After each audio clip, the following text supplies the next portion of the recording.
दोस्तों, भगवान गणेश की लीलाओं और कथाओं के काफ़ी सारे किस्से आप सभी ने सुने होंगे।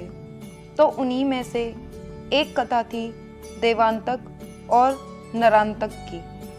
तो आइए जानते हैं इसके बारे में।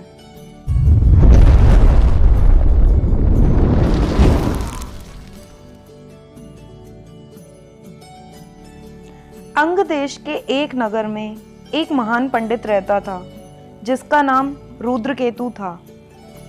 वह ब्राह्मण, वेद वेदांत और पुराणों का महान ज्ञाता था। उसकी पत्नी का नाम शारदा था।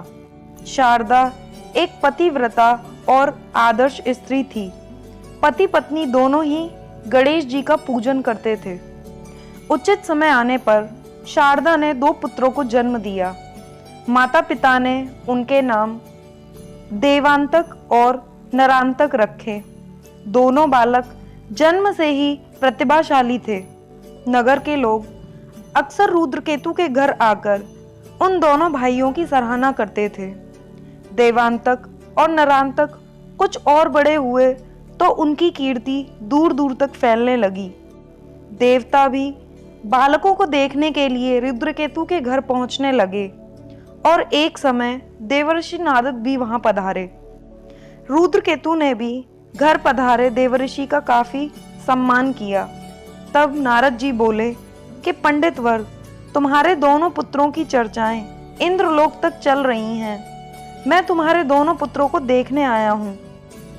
रुद्रकेतु ने दोनों बालकों को बुलाया और दोनों बालकों ने नारद जी को प्रणाम किया। तब नारद जी ने उनकी कुंडली देखी और रुद्रकेतु से कहा, आप भाग्यशाली हैं पंडित जी। आपके पुत्रों की कुंडली कहती है कि भविष्य में ये दोनों महापराक्रमी बनेंगे, संपूर्ण विश्व पर विजय पाएंगे और आपके नाम की कीर्ति चारों ओर फैलेगी। किंतु कुछ अनिष्ट होने की भी आशंका है, किंतु उसका निवारण भी किया जा सकता है। अगर ये दोनों अपनी तपस्या से भगवान शंकर को प्रसन्न कर लें तो इनके सभी अनिष्टकारी योग समाप्त हो सकते हैं और इनका भविष्य अति उज्जवल हो जाएगा। नारद जी की बात सुनकर दोनों भाई भगवान शंकर की आराधना करने को तैयार हो गए।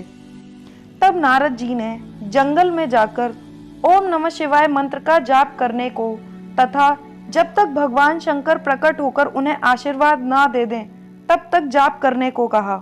दोनों भाई जंगल की ओर निकल गए और भगवान शंकर की कठोर तपस्या में लीन हो गए।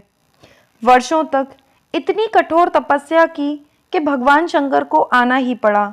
उनकी कठोर तपस्या से प्रसन्न होकर शिवजी ने उन्हें एक वर मांगने को कहा। तब उन दोनों भाइयों ने भगवान शंकर से कहा, यदि आप हमारी तपस्या से प्रसन्न हैं तो हमें ऐसा वर दीजिए कि हम तीनों लोकों पर अपना शासन कर सकें। देव, असुर, यक्ष, राक्षस, पिशाच, गंधर्व किसी के भी द्वारा हमारी मृत्यु ना हो, हम अजय हो जाएं। भगवान शिव उन्हें तथास्तु कहकर अंतर्ध्यान हो गए। शिवजी से ऐसा वर पाकर दोनों भाई अजय और अहंकारी हो गए। उन्होंने संपूर्ण विश्व पर अपना कब्जा कर लिया।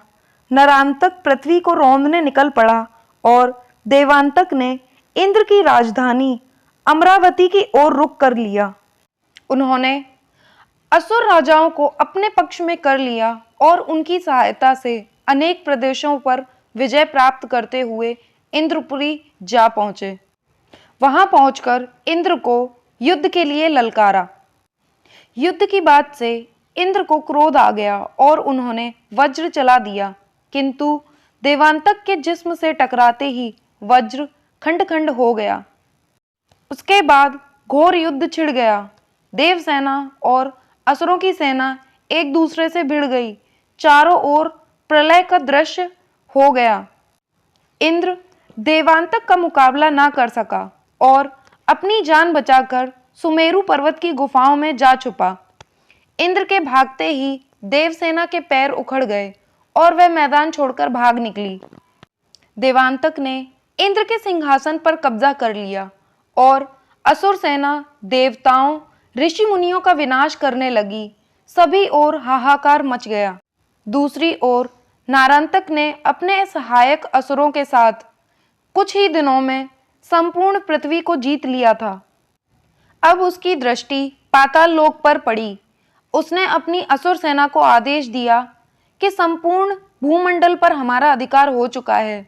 देवता अमरावती छोड़कर सुमेरु पर्वत की गुफाओं में जा छुपे हैं। तुम पाताल लोक की ओर रुख करो। हमें पाताल लोक के नागों के राजा शेषनाग को पराजित करके नागलोक पर भी अधिकार करना है। तब असुरी सेना और नागों के बीच घनघोर युद्ध छिड़ गया, किंतु वह अजय असुर सेना के सामने टिक नहीं पाए और नागराज शेषनाग को बंदी बना लिया और नारांतक के सामने ले गए।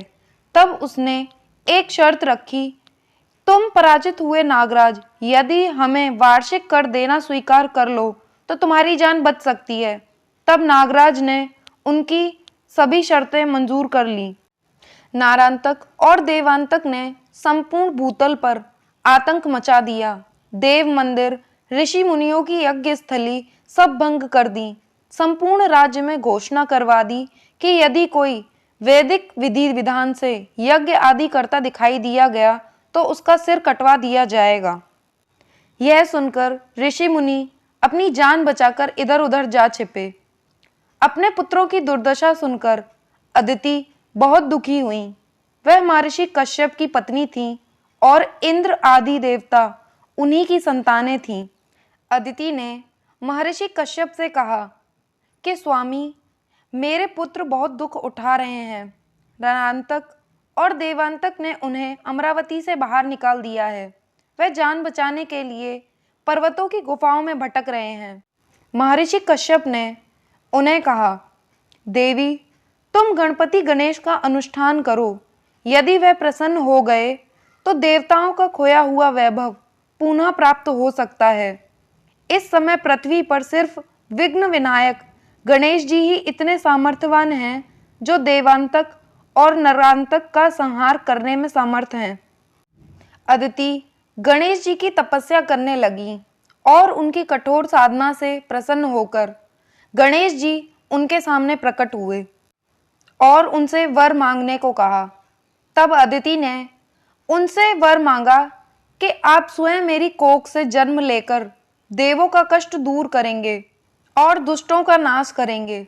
तब गणेश जी उन्हें वचन देते हैं कि आपकी इच्छा जरूर पूरी होगी और समय आने पर मैं आपके गर्भ से जन्म लूंगा और पृथ्वी पर दुष्टों के अत्याचारों से पृथ्वी को मुक्त करूंगा।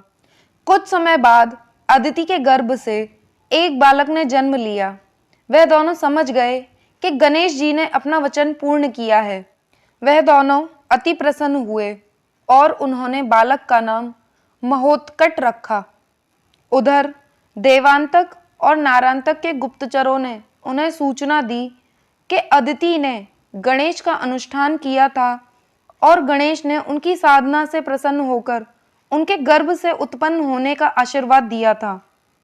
अब वह देवताओं की सहायता करेगा और देवताओं का खोया हुआ वैभव उन्हें पुनः दिलवाएगा। तब देवांतक ने विरजा नाम की राक्षसी को उन्हें समाप्त करने के लिए भेजा, किंतु इससे पहले कि वह बाल महोत्कट का कुछ कर पाती, उसे ही पहले उन्होंने उसे पहचान लिया और अपने योग बल से उसे भस्म कर दिया। विरजा की मृत्यु का समाचार सुनकर असुर चिंतित हो गए। इस बार देवांतक ने उद्धत और धुंधर नाम के दो राक्षसों को भेजा।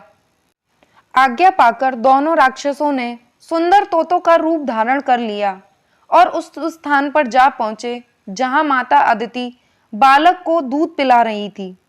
जैसे ही दोनों तोतों को भगवान गणेश ने देखा तो उन्होंने दूध पीना छोड़ दिया और मां से उन दोनों तोतों को पकड़ कर लाने की जिद करने लगे। तब माता अदिति ने बालक को समझाया कि यह तोते तो आकाश में घूमने वाले मुक्त पक्षी हैं, यह हमारी पकड़ में कैसे आ सकते हैं। माँ की यह बात सुनकर वह माँ की गोद से उतरे और बोले कि माँ, तुम यहीं बैठो, मैं इन्हें पकड़ कर लाता हूँ। बाल महोत्कट उनकी ओर झपटे और दोनों तोतों की गर्दन पकड़ ली। तोते का वेश धरकर आए उन दोनों राक्षसों ने चोंच और पंजों से उन पर वार करना शुरू कर दिया, किंतु उन्होंने अपनी पकड़ ढीली नहीं की। वे दर्द से तड़पने लगे और उन दोनों ने दम तोड़ दिया और दोनों तोतों को एक ओर फेंक दिया। दोनों राक्षसों के गिरने से इतना शोर हुआ कि जमीन हिल गई। जमीन पर गिरते ही दोनों राक्षस अपने वास्तविक रूप में आ गए। आश्रमवासी उन्हें डर और आश्चर्यता से देखने लगे और समझ गए कि यह दोनों देवांतक और नारांतक के भेजे होंगे, किंतु वीर बालक महोत्कट ने उन्हें मार गिराया। बालक महोत्कट ने आज आश्रम की रक्षा की है। लोगों का यह अनुमान बिल्कुल ठीक है। महोत्कट वास्तव में ही विघ्न विनायक गणेश जी का अवतार हैं। ऋषि मुनि और उनकी पत्नियां महोत्कट की स्तुति करते हुए खुशी से नाचने लगे। साथ ही जय जयकार के नारे आश्रम में गूंजने लगे। दोस्तों, आगे की कथा की जानकारी के लिए हमारे चैनल ग्रंथ पर बने रहें। यदि आप हमारे चैनल पर नए हैं तो हमारे चैनल ग्रंथ को सब्सक्राइब करें, हमारी वीडियोस को शेयर और लाइक करें। धन्यवाद।